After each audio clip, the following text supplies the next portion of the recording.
Following the appearance of the women's liberation movement and second-wave feminism in the 60s, women began to bring attention to issues such as rape and equal rights. The 1980s seemed to retaliate against this assertiveness with a renewed oppression of women. This seems to keep in line with Reagan's wish to return to traditional family values, at a time in which Stephen McVey argues movies and political culture had never been so consistently in step. Much like the characters within The Breakfast Club, Veronica from Heathers fights the inevitability of becoming like either of her parents. However, unlike The Breakfast Club, Veronica attempts to do this in the most extreme way possible: murder. Throughout the film, the older generations are conveyed as insensitive and ignorant towards problems of the youth, and are mocked throughout. By the time Heathers was released, 1988, writer Daniel Waters would have only been 26. So although slightly over the age of his characters, we can assume that he could empathise more or less accurately with the characters of the film, and so would have been undermining his parents' generation by approaching the older characters in a comedic way. During the 80s, the concept of the teenager was still relatively new, as was rebellion. Heathers shows a multitude of rebellious acts which are not aimed to shock a young audience but to portray the typical teenage attitude of the time. For teenagers of the 80s, things like nudity, sex, or blasphemy would not have been shocking to watch, but for the parental generation it would have been. It comes across as though the film enjoys shocking the older audience, much like a teenager enjoys the reactions of their elders when they have misbehaved, illustrating the backlash between the different generations. Like many films of the decade, Heathers fights the traditional structures and values of 60s America. Veronica and the Heathers unapologetically channel the sexual desires of teenage girls, which are equal to that of a teenage boy. Although the 70s was the initial decade of sexual freedom, it was still a relatively fresh idea to the American psyche after the conservative attitude of the country up until the end of the 50s. Female sexual desires were definitely still oppressed and unexplored even moving into the 21st century. We can see that Veronica is a character which resists the patriarchal expectations of women from her body language and wardrobe.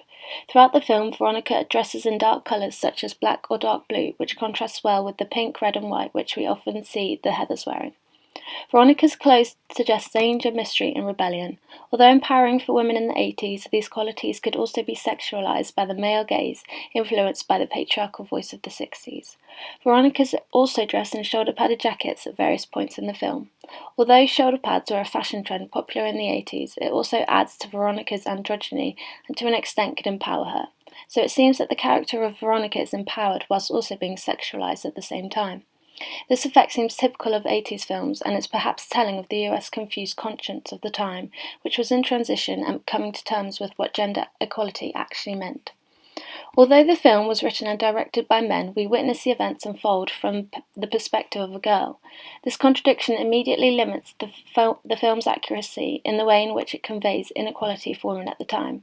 However, it seems to be relatively successful for a film of the time. Initially, Veronica comes across as naive and passive to JD, and throughout the film works to maintain her own identity and willpower. By the end of the film, Veronica has overcome JD's pressurization and appears to come away from the experience a better and stronger person. But if we think back to the beginning of the film where we meet Veronica and the Heathers for the first time, the American high school is completely stereotyped to the point where teenage girls are only interested in the social hierarchy and boys. Furthermore, those girls who do not fit into this popular stereotype are portrayed as geeky or ugly. This completely trivializes a girl's experience of adolescence and excludes a lot of people from being able to empathise with the film. On the other hand, it could be argued that these stereotypes are included for comedic effect and make it easier to watch and absorb a heavy subject matter. Perhaps both Michael Lemmon and Daniel Waters felt that they had a contemporary film by casting a tomboy female lead, when in reality they are still influenced by the narrative of their parents' generation and the ever-present patriarchal voice. The backlash against feminism in Aliens is much more subtle than in the other films. Released in the mid-80s, Aliens seems to be a progressive film, with a gun-toting female as a protagonist no less.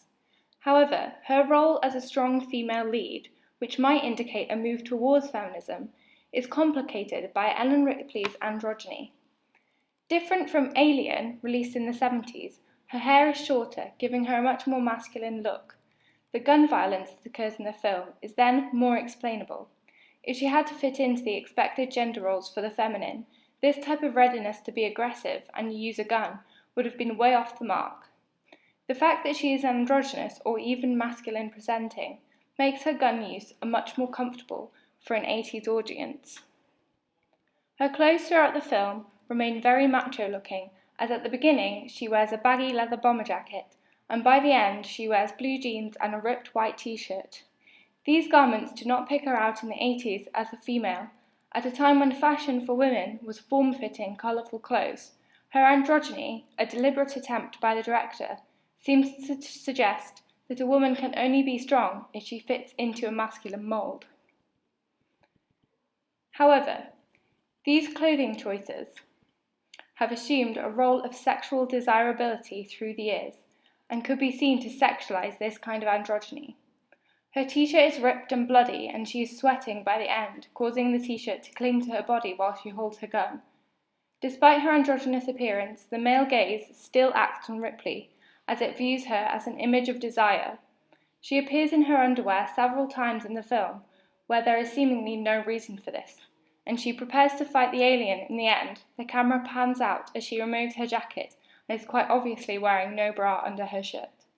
This shows that even though she may not be an obviously feminine figure, the fact that she is a woman allows the male gaze to act upon her, as it does in Heathers.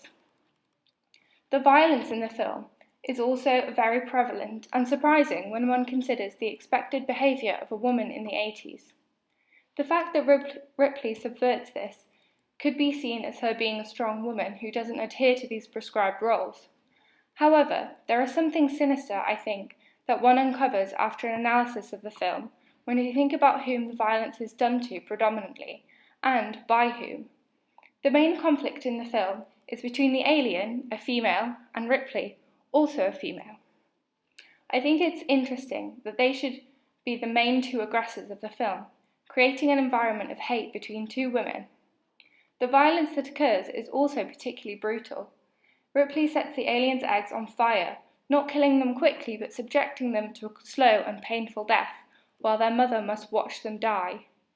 The alien also threatens the same thing when she takes Newt away, a surrogate daughter of Ripley's in the film, who becomes her only reason for fighting onwards.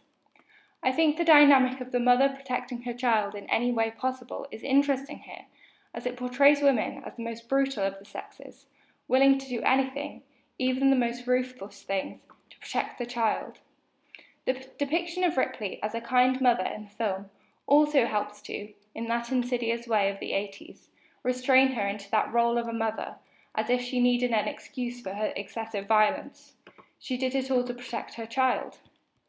The use of guns in Aliens is also interesting, in the way that the film cages Ripley into her submissive role as a woman. The film shows an unsure and shy Ripley being taught how to use a flamethrower by her love interest, Hicks, solidifying the assumption that women have no clue about guns until the man shows her, something which has come up in Heathers also. David Lynch's eagerness to transgress standards of cinema is an indication of his progressive sensibilities. In spite of this, one could cherry-pick scenes from his filmography and decisively come to the conclusion that Lynch is a misogynist, a torchbearer for patriarchy. Particularly in Blue Velvet, much of what we see of Isabella Rossellini's character, Dorothy, could be considered gratuitous, exploitative, and an example of a male filmmaker perpetuating the myth of female submission. If the scenes are viewed in isolation, one may be drawn to these conclusions. However, when contextualized and considered in relation to the whole film, such conclusions are entirely reductive. On a surface level, Isabella Rossellini's character lacks agency in a relationship with Frank and is the object of a curious young man's gaze. Furthermore, the seductive connotations of Blue Velvet and her occupation as a mysterious singer at a nightclub is a throwback to the fetishized femme fatale of classical Hollywood. Scrutinized under a feminist framework, the content could be received as a misrepresentation of women. In spite of this, Dorothy does not represent every woman. If Frank were analysed in the same vein, one would come to the resounding conclusion that all men are despotic, perverse psychopaths. Nonetheless, in terms of the protagonist Jeffrey Beaumont, one may testify that his motives are far from innocent. As the saga progresses, it becomes apparent that he is embroiled in a twisted Oedipal drama shaped by the base desires of the three parties involved. While Frank's brutality eclipses that of Jeffrey's, the protagonist exhibits abusive and voyeuristic behaviour which contradicts his wholesome reputation. Since the women in the film are sidelined and the drives of the male protagonists shape the narrative, one could come to the conclusion that the film favours the male spectator. Certainly, as Jeffrey watches the depraved sexual encounter between Dorothy and Frank unfold, this has come to resemble the filmmaker and the male-centric audience secretly indulging in male wish fulfillment. Despite the atrocities which take place in Dorothy's apartment, Jeffrey's desire to return is bound in the fact that it provides the young man, and Frank for that matter, with a space where all moral and social inhibitions are suspended. In Reaganite small-town Americana, freshly mowed lawns and white picket fences, such behaviour is incompatible. Since Dorothy's apartment is a space where inhibition is suspended, one could assume that the film naturalises Dorothy's passivity and role as a sex object. Furthermore, despite being subject to brutality, Dorothy derives pleasure out of being beaten and humiliated. Tellingly, and perhaps paying greater armament to a feminist critique of Blue Velvet, would be the fact that Dorothy degrades herself to this extent in order to reclaim the role of doting mother. Feminists may argue that a burning desire to be reunited with her son propagates yet another inhibitive gender expectation of maternity.